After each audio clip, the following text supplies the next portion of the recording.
So this is our second evening talk of our week of events looking at purpose.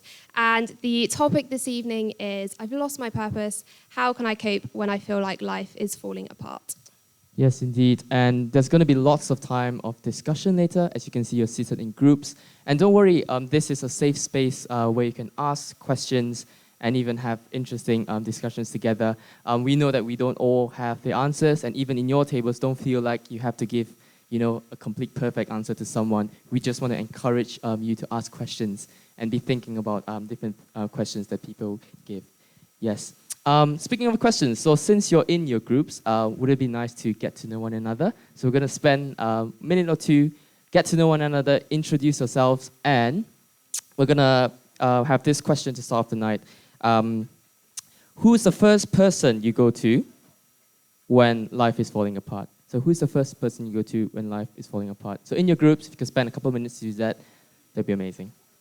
Beth is a member of our CU here, and she shares a little bit about her story and where she finds her purpose when she feels like her life is falling apart. Amazing. Hi, Beth. Welcome. Thank you so much for joining me this evening. To start with, do you want to just introduce yourself? Tell me a little bit about yourself. So I'm Beth, and I'm a third year occupational therapy student here at Southampton. Nice. And for this evening's talk, we're looking at the theme of where do we find our purpose when life is falling apart? It feels like everything's collapsing. Do you feel like you had a point or a few points in your life where you felt like your life was falling apart and that your purpose just was lost? Yeah, absolutely. So for me, there are three main points that kind of jump out when I think about times that it feels like my life's been falling apart. And the first time was when I was 9. So 12 years ago, an event happened in my life where someone I trusted and was very close to completely broke that trust. Something completely out of my control happened to me, and for the first time, I felt completely out of control and that my world was falling apart, that life was never going to be okay, that it was never going to be the same again. And I didn't know what to do. I completely lost my sense of direction. I lost my role. I lost what felt like my purpose. I didn't know what to do with myself. But I overcame that. And then things fell apart again, or felt like they were falling apart again, when I was about 12 or 13. I was bullied very badly, and my mental health went downhill. Although at the time I didn't acknowledge it, I didn't accept it, and I just brushed it away. But that meant it lasted a long time. The way I was feeling lasted a long time. I didn't want to live. I wasn't happy. But yeah, I overcame that. And then the third time was a lot more recently. So this time last year, my mental health went downhill again, but this time even worse. I was very suicidal, and I couldn't think of anything worse than waking up the next morning. I really didn't want to be living, and I had felt like everything was falling apart. I had given up entirely on the fact that life was ever going to be normal or back together again. I felt like pieces were missing from my puzzle, and these pieces were never going to be found again. But I'm here, and I overcame that as well, or I'm overcoming it at the moment. But for me, the common factor, the common thread throughout these three instances is my relationship with God and my trust in Him, and my faith. Yeah, absolutely, is what has been the common factor throughout all these three instances. Yeah, that's amazing to hear. And when you say your relationship with God, is there anything in particular, anything, specifically about your relationship with God, the Christian faith, that you feel like has helped you overcome these points in your life? So for me, feeling connected to God through prayer has been amazing. So when I was 9 and the traumatic event happened to me. I was in a hotel room, and I got away by going to the toilet. I went to the bathroom in this hotel room, the ensuite, and I remember sitting on the floor, and I just cried and cried. And when I stopped crying, the first thing I did was I prayed. And I prayed for peace for myself and for the other individual. There was clearly peace required in this situation for both parties. And I prayed for a sense of belonging, because I felt like I'd really lost my role and lost my purpose and where I was going with life. And I just prayed for this sense of knowing and a guiding hand. And yeah, I just feel like praying in these difficult times when things feel like they're falling apart just makes me feel so much closer to God, and spending time with him through worship. I love a good bit of worship, a good worship song. Yeah, and just praising him. Mm. There is also a really helpful Bible verse that I have that I find encourages me when I feel like everything's falling apart.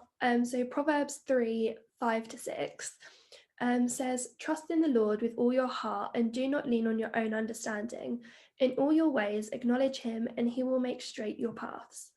And I just think that is so beautiful that, like, so often we rely on ourselves to get through things and get better, and we think that asking for help's a weakness, but actually God's there to support us. And when I'm struggling and it feels like everything is falling apart, I find it so difficult to understand why me, why I'm going through this, and like why I'm feeling the way I'm feeling.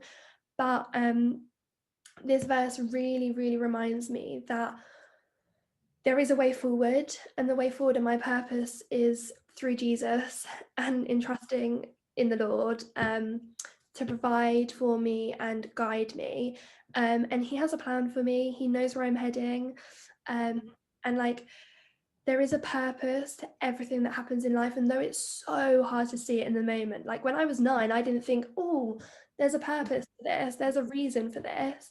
But looking back, I can see that there was a purpose and there was a reason that I was in that situation, that God put me in that situation.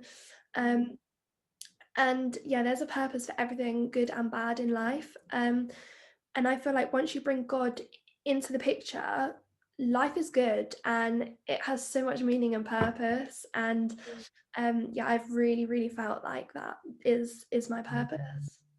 Yeah, that's amazing. I think it's so incredible that we serve a God who's just so loving and who just holds us so wholeheartedly in his hands, and will never let us go. I think that's such a joy.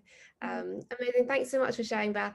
Do you have any lasting bits of advice, maybe something that helped you, for people out there who are struggling or who have struggled with similar kind of things? Yeah, just any last piece of advice. Yeah, absolutely. So I think my one piece of advice would be really try and hold on to your relationship with God. In my second time in my life when it felt like things were falling apart, I really let that slip,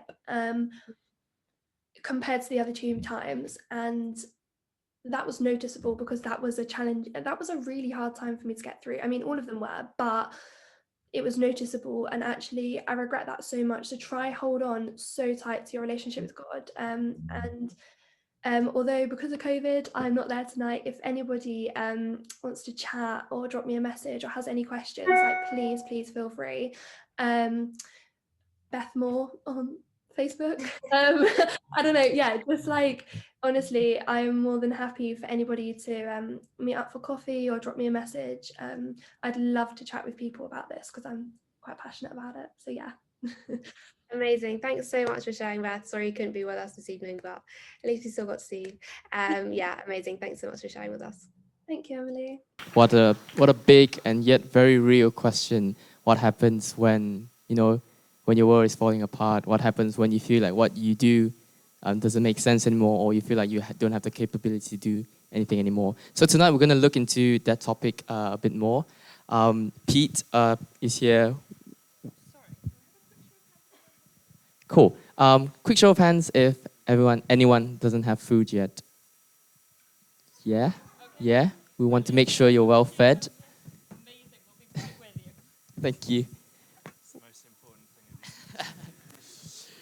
Well, yeah, Pete is here to talk with us a bit about this topic today. He'll be here throughout the week. Yeah, we'll just hand over the time to you, Pete. Great. Welcome. Thank you so much, Emily. Thank you, Josiah. Am I on? Yeah, great.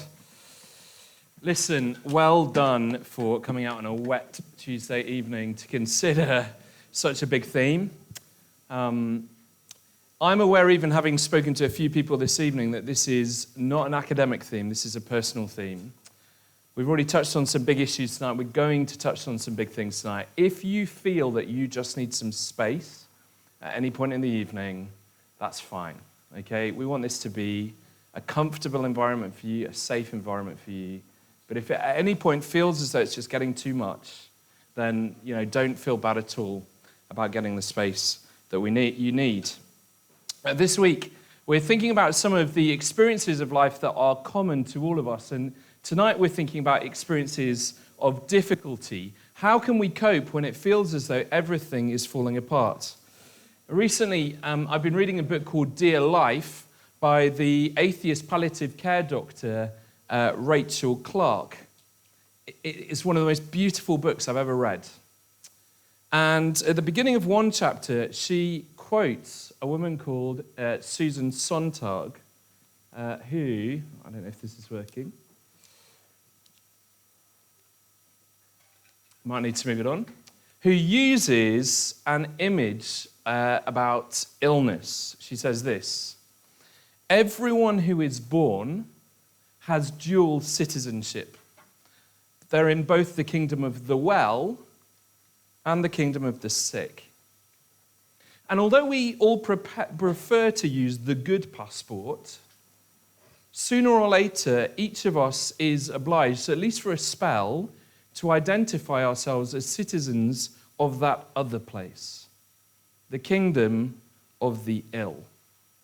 And I've got to say, that metaphor really pulled me up as I read it. Sooner or later, each of us will have to use the passport of an ill person. And Rachel Clark's own book tells the story of many ill people very close to death, and of her work in palliative care, helping those at the end of their lives live their lives as richly as possible.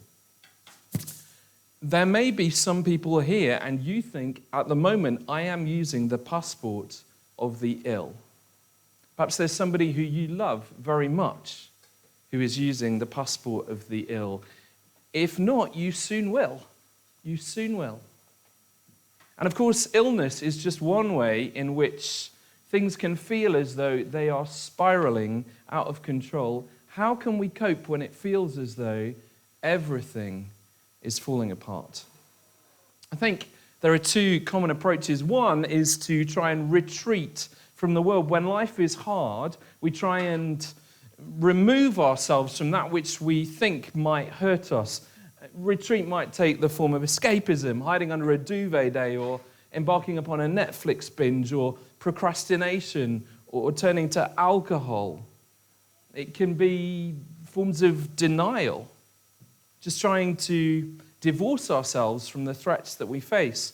Men are apparently particularly unlikely to visit the doctor when they suspect that they may be ill because of the bad news that they may be told. Now listen, there is benefit in slowing down and not simply allowing ourselves to get sucked under. I am British, and I genuinely do believe that a good cup of tea does marvels. But of course, retreat and even a cup of tea will only get you so far. Because very often the thing which is causing us distress won't simply go away. Rachel Clark can't get by with her patients simply through offering cups of tea. You're still liable to be overwhelmed, still liable to find things difficult.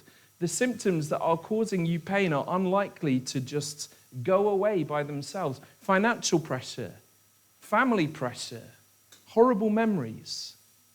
The threats remain.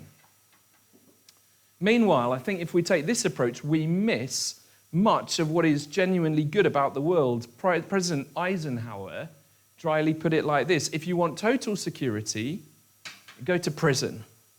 There you're fed, clothed, and given medical care. The only thing that you're lacking is your freedom. So that's one approach. So a different approach looks quite different from the escape approach, is to try and increase your sense of control over your circumstances, to bring things under your own agency. Got to say, if it was going to be one of these two that I would choose, I would go for this second one. That's the one that I tend to do. But I've met some people who take it to another level. Last summer, I was talking to one of the dads, the other dads at our son's cricket team, to cricket match. And he told me, this is my tendency. I will do anything within my life to avoid taking risk. But he said to me, it's killing me. I found that during the COVID pandemic, I am hyper vigilant. It's as if I'm always on standby. I am consciously anxious that something or someone might creep in and rock the boat. Said, I realize actually that it's damaging the way that I'm seeking to parent my children. This second approach also leads us at a dead end. For one thing, it means that you are unable to ever relax. You're constantly on the lookout for who or what might disrupt the status quo. It makes you cynical. It makes you suspicious. It makes you judgmental. How dare that other person put me at risk? And of course, trying to stay in control also is only of limited value when the very worst comes. We're going to think in a minute about some solutions, but before we get there, just around your tables for 4 minutes or so, how are you brought up to respond to times of difficulty? You talk about that for just 4 minutes or so around your tables. Okay, let's draw back together. Be more time to discuss this in a few moments' time. So listen, what we're saying so far is that escapism, retreat, doesn't work because it pretends that the world's problems aren't there, but also a sense of control doesn't work either. It probably overestimates our own sense of agency to do something about it. Now, Christianity encourages neither retreat nor a kind of a foolish ability to control things.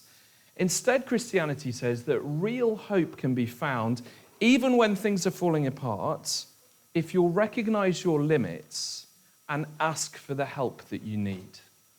Now, do you know what? In part, this comes as we receive help from other people. We all know the help that a trusted friend can bring. Do you know what? That is something that exceeds even the best cup of tea. You know, my oldest son has recently been diagnosed as being on the autistic spectrum. And one of the amazing things that has helped us in the midst of some difficulties as he gets ready to move from junior school to senior school has been a group of friends around us, not least at our church. But more deeply still, real hope is found in knowing your own limits and in knowing that there is a God who knows your situation and who's on your side, even when it feels like everything is falling apart from the foundations. In fact, Christianity goes even further and says you can only know true life when you're willing to admit that you're not a master of your own destiny and that you look to God. And therefore, in the Bible, asking for help isn't a sign of weakness, but the means of being made strong, not least for other people, as we experience life's twists and turns. Each evening, we're exploring an episode from the earliest account of Jesus' life, the Gospel of Mark. I'd love you tonight to pick one up and turn to page 20, where we're going to look at a part of chapter 4. So page 20, I'm going to look at the top couple of paragraphs, the top few paragraphs on this page, which is entitled, Jesus Calms the Storm. Verse 35 sets the background to tonight's account. That day when evening came, he, Jesus, said to his disciples, "Let's go over to the other side." Leaving the crowd behind, they took him along just as he was in the boat. There were also other boats with him. So do you see what's going on here? Jesus instructs his disciples to cross over with him to the other side of the Sea of Galilee. They could have gone by land, but Jesus wants to go by boat. So what it seems at one level is that Mark is giving us some mundane travel plans. Now, in passing, it's worth saying that I sometimes meet people who say that the gospel accounts of Jesus' life are legends. The problem is they don't read like they're legends. Yes, they're full of amazing claims that we'll think about tonight, but they're also full of mundane detail. Some of it is simply spurious. Look at verse 46. We're told there were also other boats with him. Now, as the account develops, we never hear of these boats ever again. They don't add to the narrative at all. And so you might say, what have these boats got to do with anything? And the answer is nothing. Unless this is an eyewitness account and that person is recalling what they saw. And it's one of the reasons, amongst many, that you can trust the accounts that we have today. Now listen, Mark describes the threat to this pleasant boat trip in verse 37.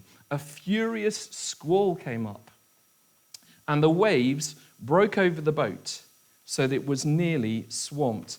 To this day, the Sea of Galilee gets swamped by storms. You may need to move this on again.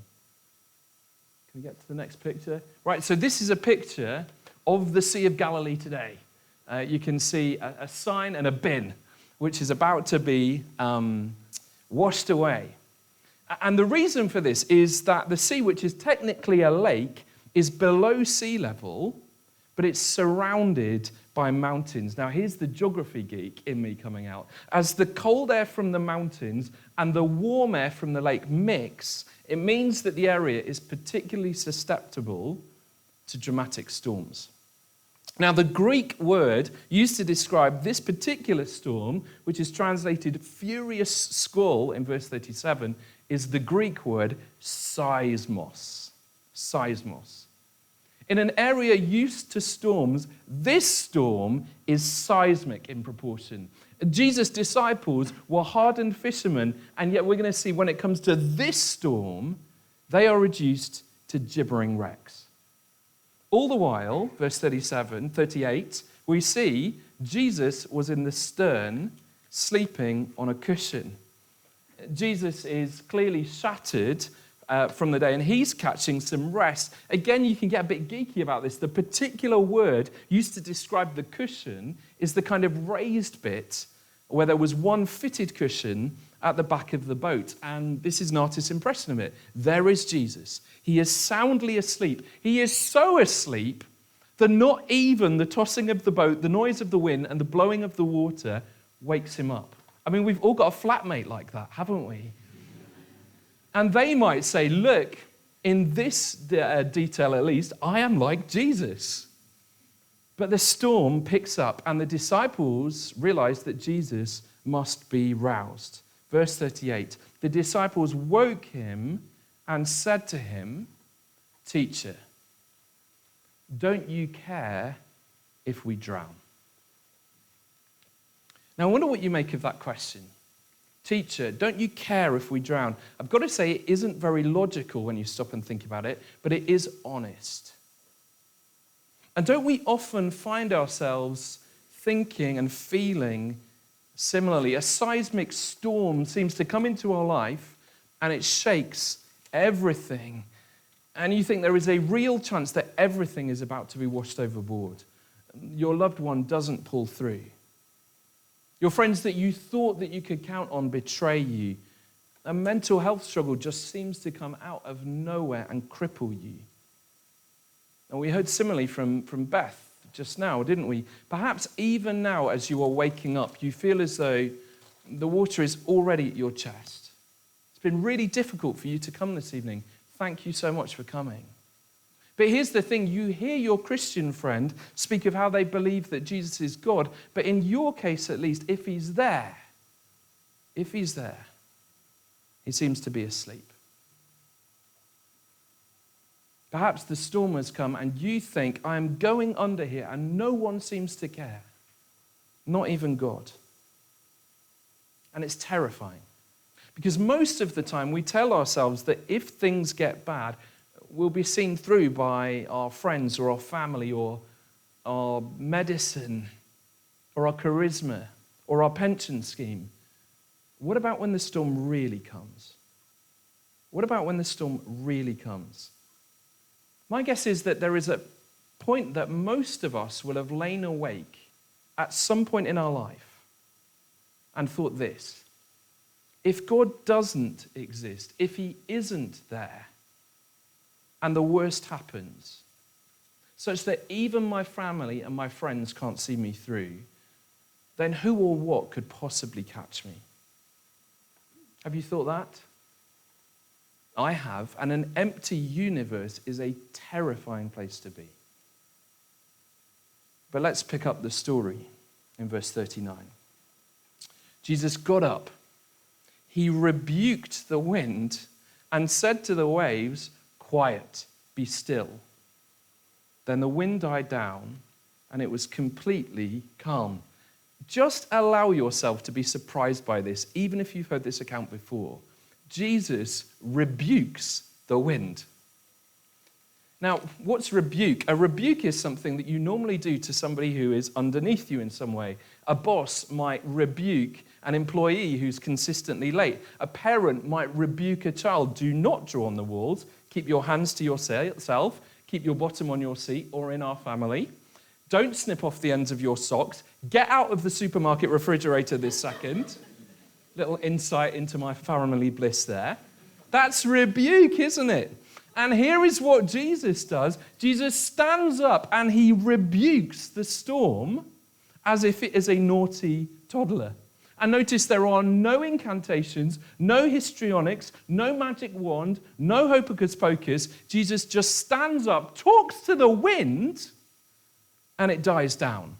In fact, the verbs translated, quiet, be still, are verbs of continuing action. It's as if Jesus is saying to the storm, be quiet and stay quiet. And it's as if the storm has got no choice. Off it slinks to the naughty step.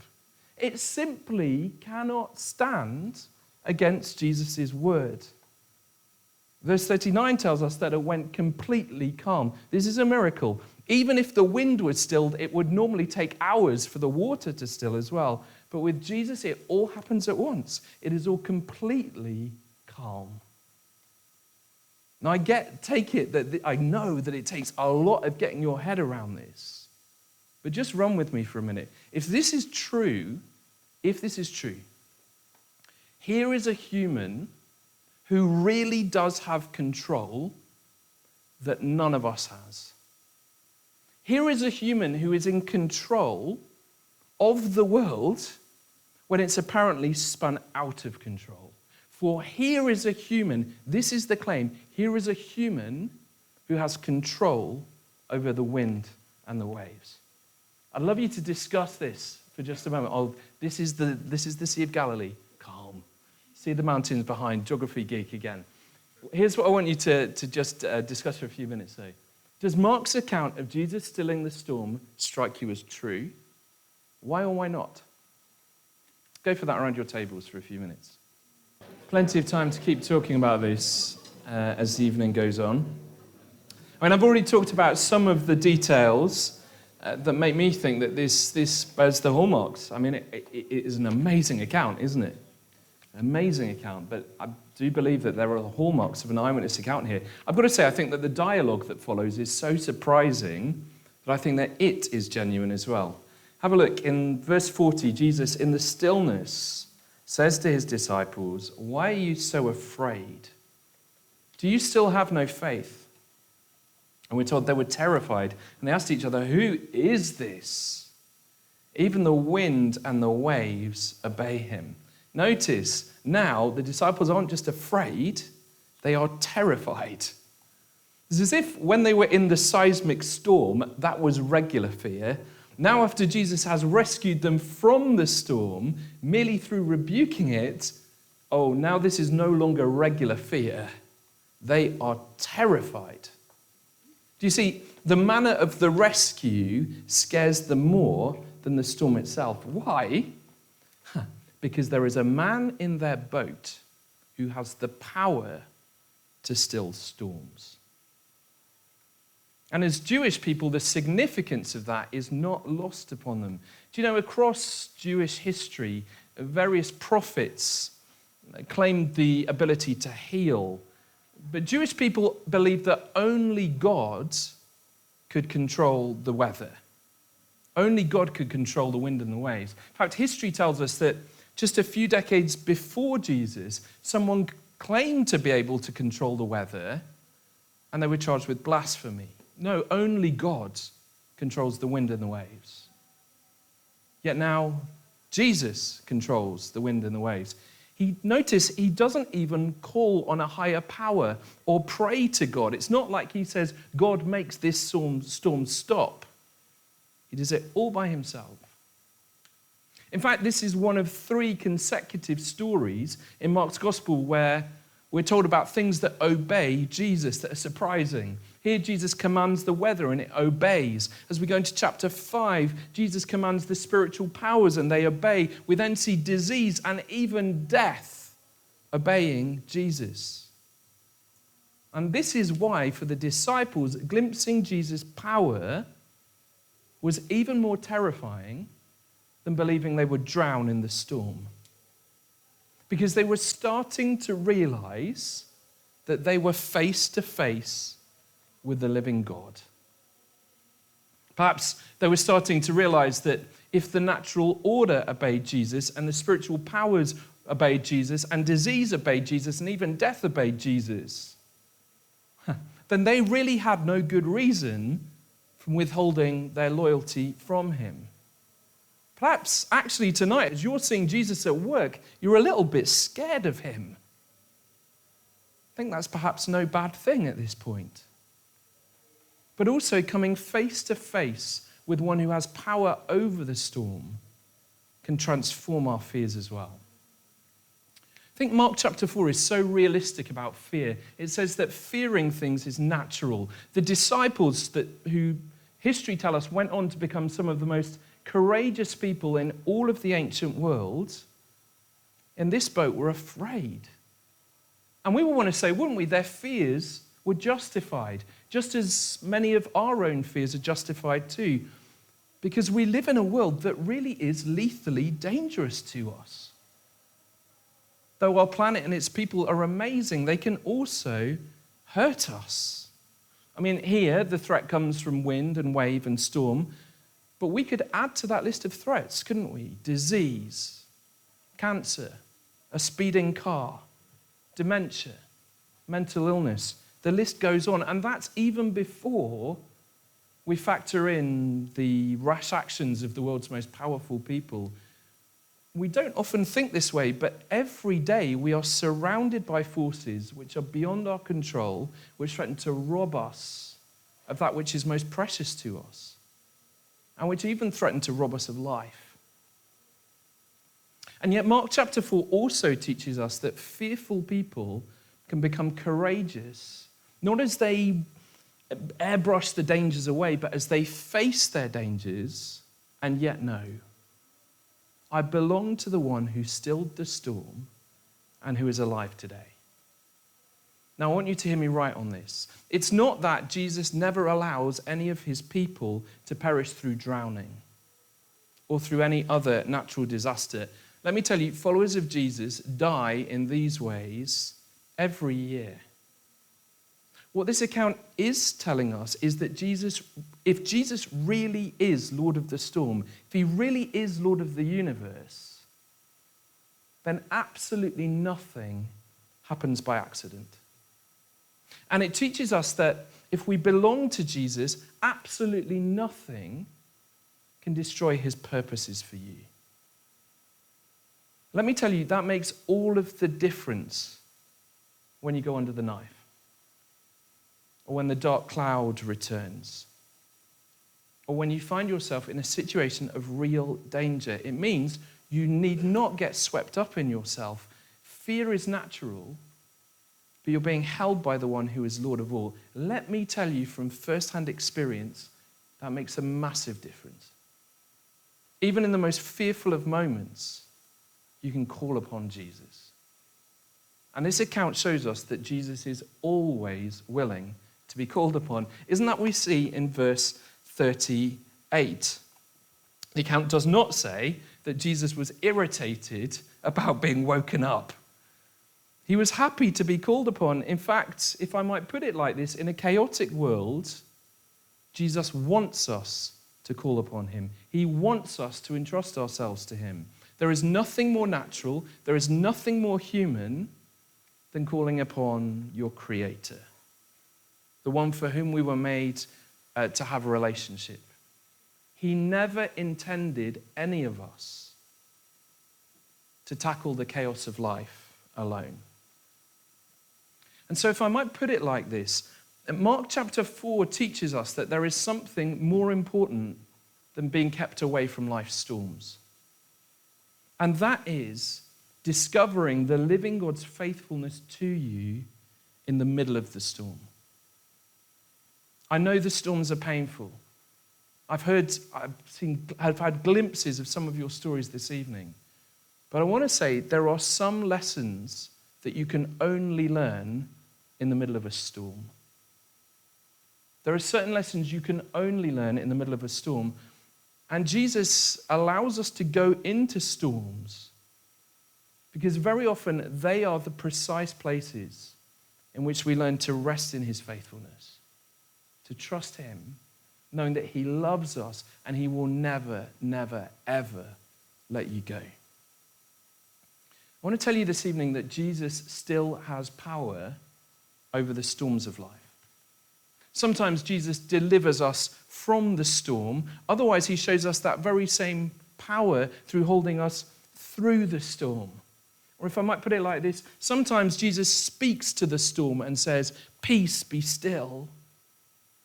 Other times he looks at you in the middle of the storm and he says to you, "Peace, be still. I'm with you. I will not let you go."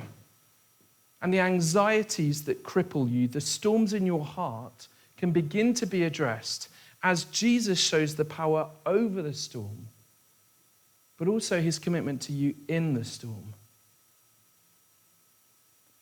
When you believe that you are in the grip of Jesus, you can know that real peace is available in every single fear of life. You might be thinking, well, maybe Jesus is committed to certain people like this. Clearly, he was committed to these disciples like this. But here's the question. How do I know that he's committed like that to me in my storm? Listen, read on in Mark's Gospel, and you'll find that there is another account involving Jesus and sleep. This time, it's Jesus who is awake and the disciples who are asleep. It's actually the night before Jesus will be crucified. Jesus knows that he's about to die on the cross. He's agitated to the point of sweating blood, and he says to his closest friends, "Will you stay with me? Will you sit with me?" They can't keep their eyes open.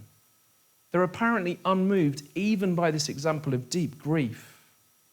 But so grieved is the one who was able to still the storm with a word that he sweats blood at the prospect of what's about to happen. Why? Listen, the disciples' sleepiness in Jesus' hour of need is a mirror to each of us. It's a mirror to me. So often we're so callous to the needs of others that we don't even see them. Who honestly can say that they haven't denied a friend in their hour of need? The disciples picture how insensitive we can be to others, to other people, and to the living God himself. And it only gets worse in times of pressure, doesn't it? So often in times of pressure, we look for comfort and security in all the wrong places. We start looking out for number one. And so this is why when crisis comes, it's normally the most vulnerable of the world who are most adversely affected. And that's me, and that's you. And yet, in his deep love for us, Jesus would give everything for sleepy, swept up, selfish people to bring us home. As Jesus died, he would surrender all that was his, including his spiritual life with his heavenly Father. And so this is why Jesus is sweating blood. The cross that was before him was fearful than any other fear in human history. Yet although even those who knew him best would abandon him in his moment of need in order to have a quick sleep, Jesus loved them to the end. And he resolved to die for them and to die for you and me, that we might know everlasting life with God. And that is an offer he makes to each of us as well. As he dies on the cross, Jesus willingly throws himself into the ultimate storm for us. Now, what does this mean? Have you ever asked the question, is God just asleep on me? The answer is, he is not asleep. And how do we know that the living God is not asleep? Here's how: because he had headed resolutely into the ultimate storm. And he endured it for you. And if he cared about you then, if he didn't fall asleep on you then, when it cost him so much to stay awake, to bear your shame, friends, I can guarantee that the living God will not forget you now. He continues to know. He knows your pain. He knows the pain of those you love. He watches over every detail of your life, and he says, I will keep you from being destroyed, whatever the nature of the storm that is in your present or in your future, if you will just commit yourself to me. So deep is his love and his provision for you that he will give everything for you, and says, will you entrust even your most painful moments to me? And know my presence and my friendship, the relationship that you were made for, not just in the storm, but also in the calm. That's purpose. That's living out the relationship that we were made for. Then knowing that we are gripped by Jesus, we're free to follow his example in suffering for others. Even when pain comes, you need not get self-consumed. Even when the pressure is high, even when you start to lose things, if you have Jesus, you can lose nothing at all. Frees you to stay awake for other people in their time of need. So let me pose you a question. Who really got woken up in the storm? Who really got woken up in the storm? Not Jesus. Jesus knew it was going to happen right from the beginning. He knew that the storm was coming. He was ready with a cushion. No, in the middle of the storm, it is the disciples who are really woken up to the sufficiency of Jesus' power and love. What about your storm? Perhaps the storms that we are experiencing, political chaos, financial pressure, our personal situations, are the strangest of gifts to you to wake you up. And so will you entrust yourself to him? Let him join you in your boat. And not only will you cope, but you can know that nothing will sink you. Not political chaos, not cancer, not Alzheimer's, not your moments of worst failure, not even death. I suggest that we turn back into our groups. Let's do our best to care for each other as we listen. Here's the question that I want you to consider. What would you need, you personally, what would you need to be sure of if you were to entrust Jesus with your hard times, with your pain? Let's talk about that around tables for a few minutes. Before Emily and Josiah get back up, I'm just going to ask you, I wonder how you respond to what you've heard this evening. I imagine that there'll be three main responses amongst those who are here tonight. The first is, you may be pretty skeptical about what you've heard tonight. Thank you so much for coming. Let me say, this week is all about asking your questions. It's all about telling your own story It's all about putting your objections out on the table. We'd love you to keep coming, even if you feel skeptical. You might also like a copy of this book, which is called Why Me? Personal Stories of Hope and Suffering, over there. You can take that as a gift of the Christian Union if you would like. And let me ask you the question, where else will you turn when things get really hard? Where else will you turn? Perhaps you've heard what is being said tonight and you are thinking, do you know what? I hope this is true. I hope this is the God at the center of the universe. If I could know Jesus' presence in the midst of my storms and the fact that one day he will do away with all storms, that would be life-changing.